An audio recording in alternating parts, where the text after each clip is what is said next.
یاد رکھیے، ہمیشہ عقل مند انسان وہ ہے جو موقع سے فائدہ اٹھاتا ہے۔ دنیا کا معاملہ ہو، مال کا معاملہ ہو، ہم کس طرح کرتے ہیں، ہمیں فائدہ نظر آ رہا ہو، ہمارا انداز کیا ہوتا ہے۔ یہ موقع ہے میرے بھائیوں، رمضان المبارک کا مقدس مہینہ، جنت میں جانے کا موقع، اپنے آپ کو بخشوانے کا موقع۔ میرے نبی صلی اللہ علیہ وسلم کی حدیث ہے، فرمایا جنت کے دروازے کھول دیے جاتے ہیں، جہنم کے دروازے بند کر دیے جاتے ہیں۔ فرشتے گلی میں، کوچوں میں، محلوں میں یہ آواز لگاتے پھرتے ہیں، یا باغی الشر اقصر، اے شر کے متلاشی اب تو باز آ جا، اے برائی کو کرنے والے، برائی کے پروگرام بنانے والے، اب تو رک جاؤ، آخر کب تک یہ برائی تم کرتے رہو گے، اب تو توبہ کر لو، رب سے معافی مانگ لو۔ فرشتے آواز دیتے ہیں، یا باغی الخیر اقبل، اے خیر کے متلاشی اب تو آگے بڑھ، جنت کے حصول کے لیے کوشش کر۔ میرے بھائیوں، دنیا کا معاملہ ہو، ہم پلان بناتے ہیں، منصوبے بناتے ہیں، گھر میں کوئی شادی ہو، بیٹھ کر باتیں ہوتی ہیں، اسی طرح پکنک پہ جانا ہو، باتیں ہو رہی ہیں، منصوبے بن رہے ہیں، پلان تیار ہو رہے ہیں۔ یہ عظیم مہینہ، مقدس مہینہ میرے پاس آیا ہے، کیا میں اپنے بچوں کے ساتھ بیٹھ کر کبھی میں نے اس طرح کی گپ شپ کی ہے، بچوں کی ذہن سازی کی ہے یا نہیں کی ہے؟ اپنے آپ کو اگر تبدیل نہ کیا تو یاد رکھیے ہم سے بڑا بدبخت کوئی نہیں ہوگا۔ ہمیں 29 دن ملے، راتیں ملی، 30 دن 30 راتیں ملی، صبح ملی، شام ملی، دوپہر ملی۔ اگر ہم گناہوں کو معاف نہ کرا سکے تو ہم سے بڑا بدبخت اور ظالم کوئی نہیں۔ ہم اسلاف کو دیکھتے ہیں، ان کے اندر تبدیلی کس طرح آتی ہے، لمحے بھر کے واقعات ان کی زندگیوں کو تبدیل کر دیا کرتے ہیں۔ فاروق اعظم رضی اللہ تعالیٰ عنہ کو دیکھیے، مسجد میں آتے ہیں، اللہ کے پیغمبر صلی اللہ علیہ وسلم قرآن کریم کی تلاوت فرما رہے ہیں، میرے نبی صلی اللہ علیہ وسلم نے پڑھا، وَمَا هُوَ بِقَوْلِ الشَّاعِرِ قَلِيلًا مَا تُؤْمِنُونَ، یہ کسی شاعر کا کلام نہیں ہے، کم ہی ایسے ہیں جو اس پر ایمان لاتے ہیں۔ یاد رکھیے، پھر فوراً ذہن میں آیا، اس لیے کہ ذہن سازی کر دی گئی تھی، یہ کسی شاعر کا نہیں تو کسی کاہن کا ہوگا۔ پیغمبر علیہ السلام نے پھر آیت پڑھی، وَلَا بِقَوْلِ کَاہِن قَلِيلًا مَا تَذَكَّرُونَ، یہ کسی کاہن کا کلام بھی نہیں ہے، کم ہی ایسے ہیں کہ جو نصیحت حاصل کرتے ہیں، اسے پڑھتے ہیں، اس پر ایمان لاتے ہیں، کہتے ہیں اس کے بعد میں کفر میں تو گیا لیکن دراڑیں ضرور پڑ گئیں، اس کے بعد کچھ ہی عرصے کے بعد کلمہ پڑھ کے مسلمان ہو گیا۔ اللہ کے پیغمبر صلی اللہ علیہ وسلم کے صحابی ہیں، عبداللہ ابن مسعود رضی اللہ تعالیٰ عنہ، عظیم صحابی ہیں، کسی کی بکریاں چرا رہے تھے، وہاں سے کائنات کے امام محمد الرسول اللہ صلی اللہ علیہ وسلم اور ابو بکر صدیق رضی اللہ تعالیٰ عنہ کا گزر ہوا۔ میرے نبی نے اور ابو بکر نے فرمایا کہ ہمیں ایک بکری دے دو، کہا اننی امین، میں امانت دار ہوں، یہ بکریاں میری نہیں ہیں، کہا ایسی بکری دو اس کا ہم دودھ نکالیں گے۔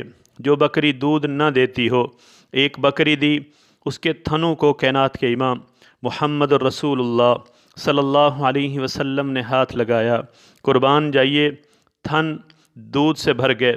وہ یہ سارا معاملہ دیکھ رہے ہیں، جیسے ہی یہ وقت گزرتا ہے اللہ کے پیغمبر صلی اللہ علیہ وسلم کو ڈھونڈتے ہیں، بکریاں مالک کو واپس کرتے ہیں، مکہ آ کر اسلام قبول کرتے ہیں، لا الہ الا اللہ محمد الرسول اللہ صلی اللہ علیہ وسلم کا اقرار کرتے ہیں۔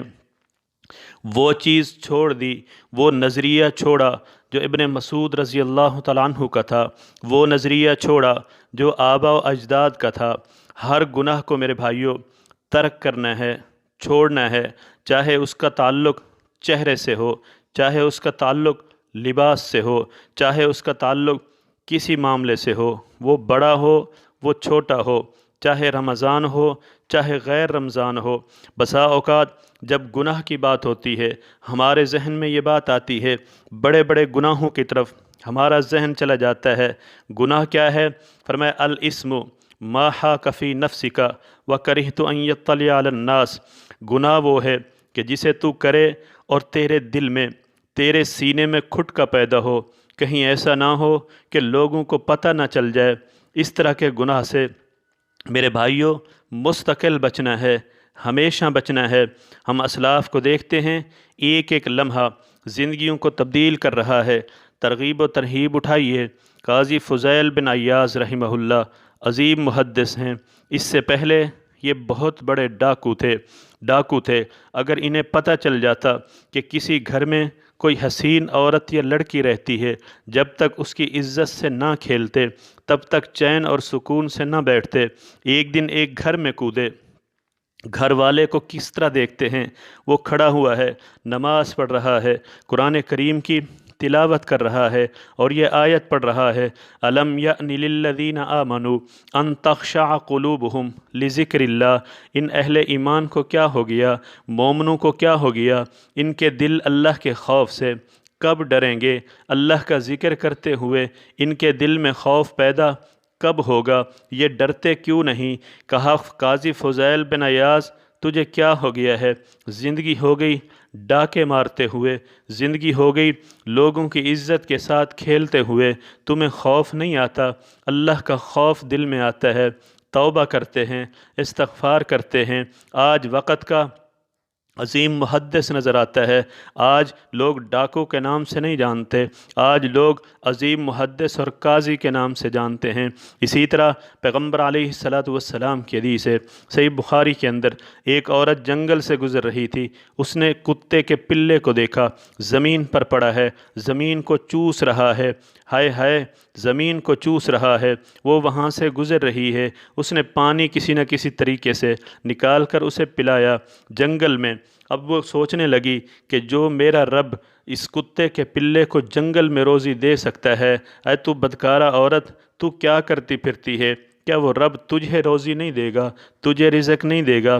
بغیر گناہ کے، گناہ چھوڑے رزق کیا نہیں مل سکتا؟ توبہ کرتی ہے، استغفار کرتی ہے، گناہوں سے معافی مانگتی ہے۔ اسلاف کی زندگیاں اس انداز سے گزرتی ہیں۔ سنن نسائی کی حدیث ہے، ابو ایوب انصاری رضی اللہ تعالیٰ عنہ کے پاس ایک جماعت آتی ہے، اس میں صحابہ ہیں، اس میں تابعین ہیں۔ جماعت آ کر کہتی ہے ابو ایوب انصاری رضی اللہ تعالیٰ عنہ، ہم نے سنا ہے کہ 4 مساجد ایسی ہیں کہ جن کی طرف سفر کرنے سے اللہ تعالیٰ گناہوں کو مٹاتا ہے، گناہوں کو مٹا دیتا ہے، سفر کرنے سے گناہ مٹ جاتے ہیں۔ ہم چاہتے ہیں کہ ہم بھی وہاں جا کر نمازیں پڑھیں تاکہ ہمارے بھی گناہ معاف ہوں۔ ابو ایوب انصاری رضی اللہ تعالیٰ عنہ فرماتے ہیں کیا میں اس سے تمہیں آسان طریقہ نہ بتاؤں؟ کہا ضرور بتائیے۔ کہا میرے نبی نے فرمایا تھا من توضأ کما امرا من صلی کما امرا غفر له ما تقدم من ذنبی۔ اگر کسی نے وضو کیا اس طرح وضو جس طرح کائنات کے امام محمد الرسول اللہ صلی اللہ علیہ وسلم نے بتایا ہے، اور اسی طرح نماز پڑھی جس طرح اللہ کے نبی صلی اللہ علیہ وسلم نے بتائی ہے، فرمایا غفر له ما تقدم من ذنبی، اللہ رب العالمین اس کے پچھلے سارے گناہوں کو مٹا دیتا ہے۔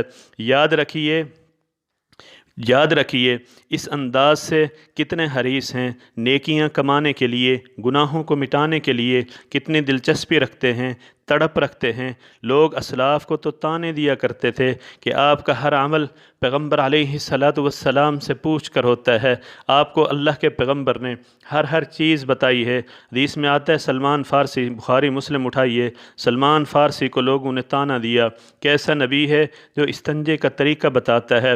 اس نے کہا الحمدللہ، اللہ کا شکر ہے، اس پیغمبر نے صرف استنجے کا طریقہ نہیں بتایا، اس پیغمبر نے تو یہ بھی بتایا ہے کہ ڈھیلے کتنے استعمال کرنے ہیں، اس پیغمبر نے تو یہ بھی بتایا ہے کہ بیت اللہ کی طرف منہ نہیں کرنا، اس پیغمبر نے تو یہ بھی بتایا ہے کہ سیدھے ہاتھ سے کبھی استنجا نہیں کرنا۔ میرے بھائیوں یہ رمضان المبارک کا مقدس مہینہ، اس کے اندر تبدیلی لائیے۔ اسلاف اس انداز سے تبدیلی لاتے ہیں، ایک لمحہ ان کی زندگیوں کو تبدیل کر دیتا ہے۔ آپ بھی کوشش کریں، میں بھی کوشش کروں، تاکہ میری زندگی بھی تبدیل ہو اور